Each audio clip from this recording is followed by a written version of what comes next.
Hello बच्चों, आज की क्लास में हम HSB का लास्ट टॉपिक समराइज़ करेंगे। हमारे पास hard and acid base concept के दो टॉपिक्स फाइनल बचे हुए हैं। एक तो है हमारा टॉपिक सिम्बायोसिस।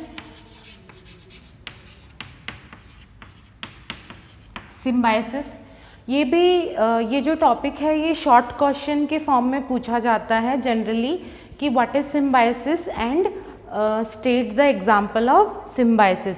सिम्बायोसिस का उदाहरण देते हुए सिम्बायोसिस को समझाइए। और दूसरा जो टॉपिक हमारा बचा हुआ है वो है लिमिटेशन ऑफ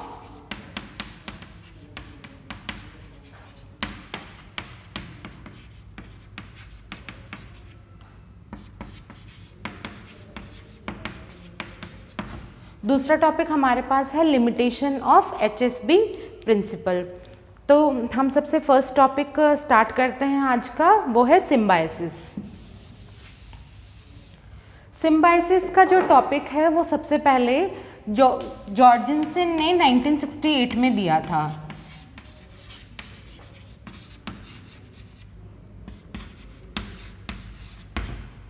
केमिस्ट्री में जॉर्जेनसन ने 1968 में ये कंसेप्ट दिया था, पर हम सिम्बायोसिस को रिलेट करते हैं हमारे बायोलॉजिकल या बायोलॉजी से। सिम्बायोसिस एक बायोलॉजिकल टर्म है और जिसमें क्या होता है, दो कोई अलग स्पीशीज़ म्यूचुअली एक अपने साथ रहती हैं, एक दूसरे के साथ रहती हैं और एक दूसरे को बेनिफिट करती हैं। ये जनरली हम लोग बायोलॉजी में यूज़ करते हैं, पर केमिस्ट्री में हम इसको इस तरह से पढ़ेंगे कि मान लीजिए कोई सॉफ्ट लिगेंड है या फिर कोई हम कह सकते हैं कि कोई हार्ड लिगेंड है, तो वो उसकी जो अटैकिंग टेंडेंसी है वो डिपेंड करेगी उस सेंटर पे जहाँ पे ऑलरेडी सॉफ्ट सेंटर से अगर कोई लिगेंड एसोसिएटेड है उसके साथ, या कोई हार्ड सेंटर पे कोई एसोसिएटेड है, पहले से कोई लिगेंड एसोसिएटेड है उसके साथ।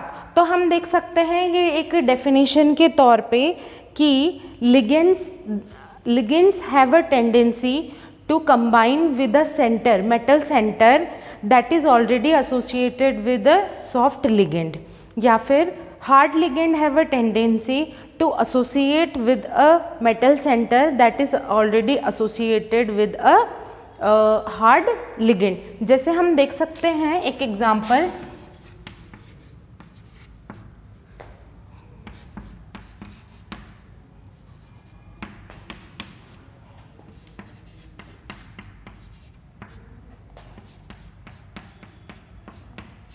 हमारे पास दो रिएक्शंस हैं।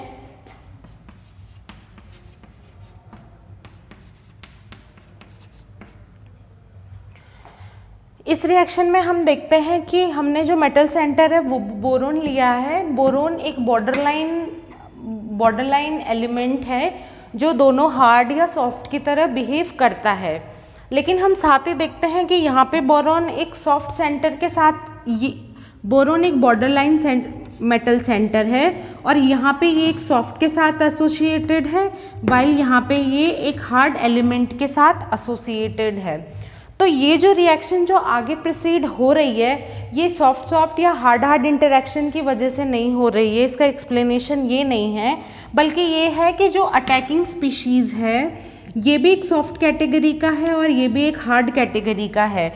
तो इसका जो एलिमेंट का जो नेचर है वो इसकी वजह से सॉफ्ट हो जाता है और यहाँ पे जो एलिमेंट का नेचर है वो एसोसिएटेड के साथ जुड़े हुए कारण ये भी हार्ड हो जाता है। तो इसकी वजह से अटैकिंग स्पीशीज़ सॉफ्ट के साथ जुड़ना चाहेगी, यहाँ पे हार्ड के साथ जुड़ना चाहेगी, इसलिए ये रिएक्शन आगे प्रोसीड हो पाती है। इसी तरह से हम और भी एग्जाम्पल कोट कर सकते हैं इसके, पर ये हमारा इसमें मेन एग्जाम्पल है। तो ये था सिम्बायोसिस का कंसेप्ट। अब हम डिस्कस करेंगे limitations of hard and soft acid and basis.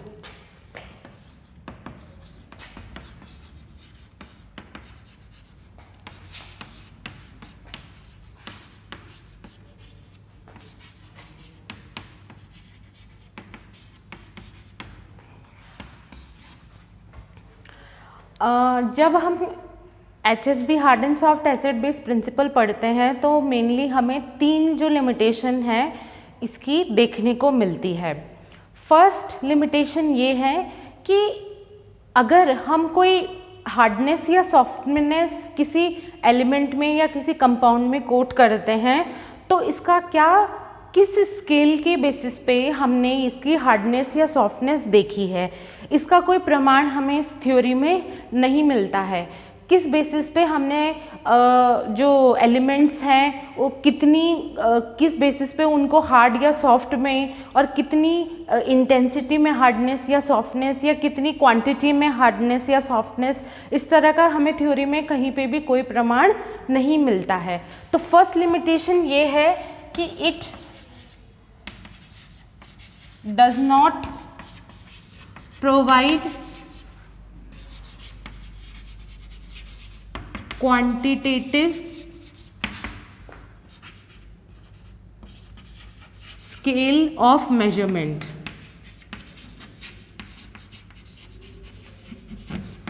हमें कोई क्वांटिटेटिव स्केल नहीं मिलती है जिसके आधार पे हम ये कह सकें कि हार्डनेस या सॉफ्टनेस किस बेसिस पे असाइन किया हुआ है।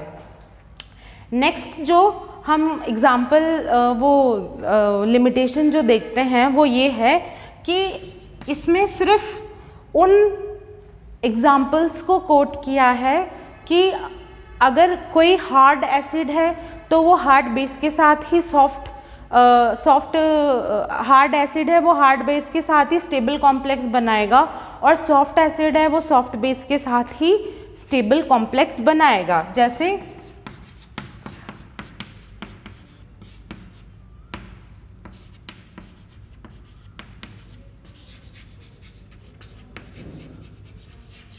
कंपाउंड बनाएगा और सॉफ्ट एसिड जो है वो सॉफ्ट बेस के साथ स्टेबल कंपाउंड बनाएगा।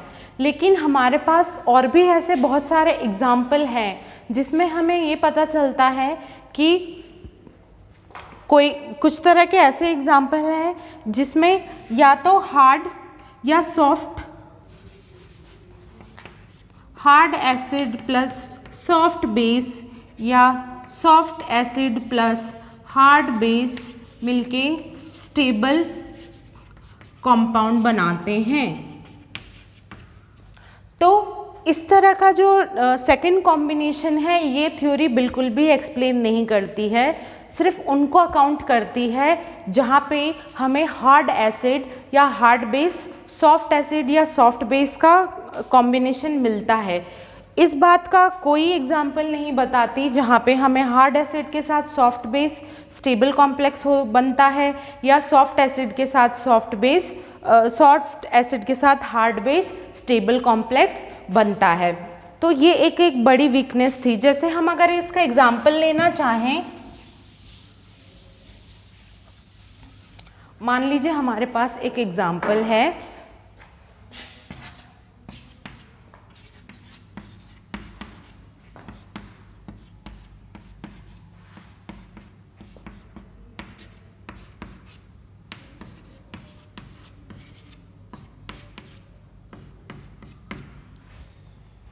तो हमारे पास एक एग्जाम्पल आता है जिसमें हमारे पास है आयन, ये एक सॉफ्ट सेंटर है। हम यहाँ पे देखते हैं इनको भी हम क्लासिफाई कर सकते हैं सॉफ्ट और इसको क्लासिफाई कर सकते हैं एज हार्ड, और ये भी एक हार्ड बेस है।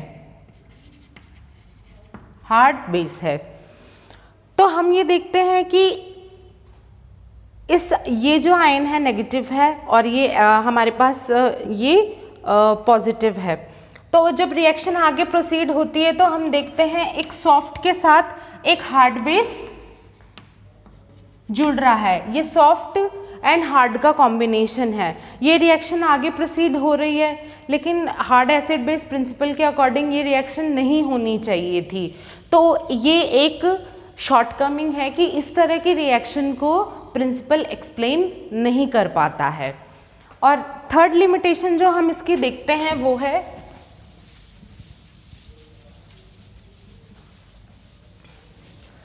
तीसरी लिमिटेशन ये है कि मान लीजिए एक रिएक्शन है बिटवीन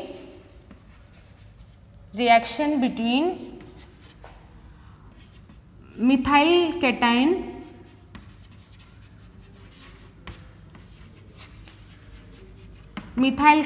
एंड हाइड्रोजन।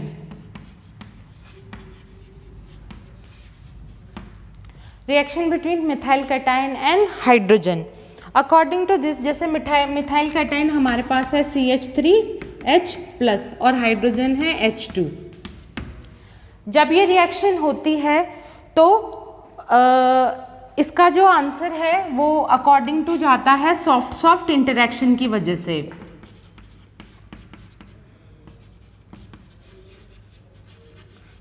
इन दोनों में जब रिएक्शन होती है तो इसका जो एक्सप्लेनेशन प्रिंसिपल देता है वो ये है कि क्योंकि ये सॉफ्ट सेंटर है और ये भी सॉफ्ट सेंटर है, इसलिए ये रिएक्शन होती है। पर हमने ये देखा है कि रिएक्शन तो होती ही नहीं है, और होती भी है तो हम ये देखते हैं कि रिएक्शन होती नहीं है। क्यों? क्योंकि इसमें बहुत अनफेवरेबल दैट इज ΔG इसके लिए पॉजिटिव है, इसके लिए पॉजिटिव है। तो हम ये देखते हैं कि यहाँ पे एंट्रोपी का जो चेंज है, बेसिकली एंट्रोपी चेंज है वो है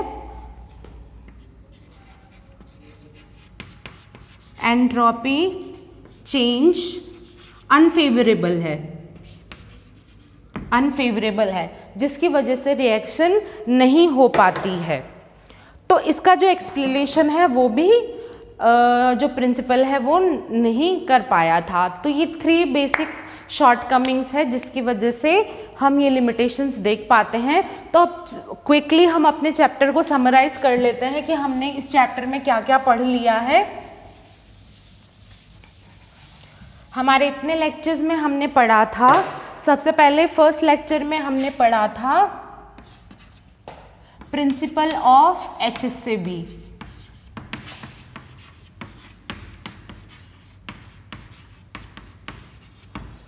प्रिंसिपल ऑफ HSAB, इसमें हमने क्या क्या पढ़ा था? Pearson's concept and history of acid and base.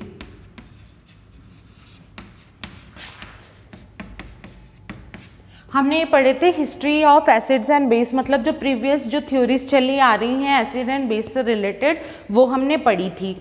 Next हमने इसमें पढ़ा था चैप्टर में applications of HSB concept.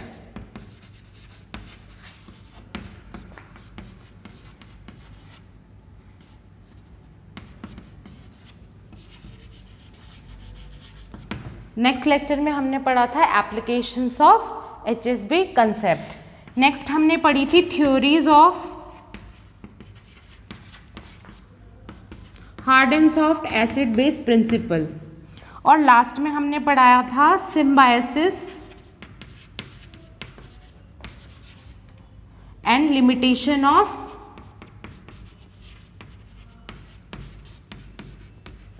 HSAB principle. तो इन पॉइंट्स के तौर पे हम इस चैप्टर को समराइज कर सकते हैं। अगर आपको क्विक ओवरव्यू चाहिए कि चैप्टर में क्या क्या चीज़ें डिस्कशन के लिए हैं, तो हम इस फॉर्म में इसको फाइनल कर सकते हैं। So thank you so much. आगे आने वाले लेक्चर्स में हम अपना क्वांटम जो है यूनिट BSc 3rd ईयर का फिजिकल केमिस्ट्री का यूनिट 1 स्टार्ट करेंगे। Thank you.